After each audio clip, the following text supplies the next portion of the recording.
देखिए भैया से कमला लिया था, क्या सीन हो गया देखिए, बहुत ही बड़ा। मैं प्रत्येक বছৰে বিকো ইয়াৰ আগৰ মই যেতিয়া নিছিলে এইটোৱে আছিল কমলা বেয়া আছে নেকি না না ভাল আছিল তেতিয়াহ'লে ডাইৰেক্ট কেলে দিও যিটো হসা সেইটো কয় ঠিকে আছে কমলা আগৰবাৰ খালি আমু কমলাত বহুত অন্তৰ আছে কৰ পাই নিছে সেইটো কোৱা এই ৰঙৰ হয় হে আমাৰ ফালে হে কাৰণে বাই 1 গেট 1 হয় বাই 1 2 1 বাই 1 2 1 হ'ব লাগিছিল এটা বাই লাগি আছে দিয়া 90 টকাকে দিয়া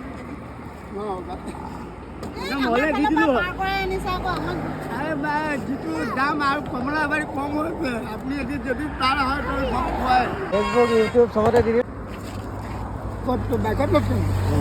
আৰু এটা কল কৰি ল নালাগে হা নালাগে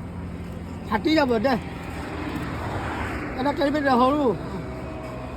সিঙ্গেল থলে মানে ফাটি যাব এতিয়া খাব দিব না টেষ্ট কৰিবলৈ দিছিলে মানে মিঠা আছে নাই চোৱা এইটো চাওক দাদাই আকৌ এটা নিজৰ ফালৰ পৰাও দিছে আপোনালোকে আহিব পাৰে আহি দাদা ভাল আছে মানুহজন ঠিক আছে তেতিয়াহ'লে আহিব আৰু কাষ্টমাৰ আহিব বাই বাই বাই বাই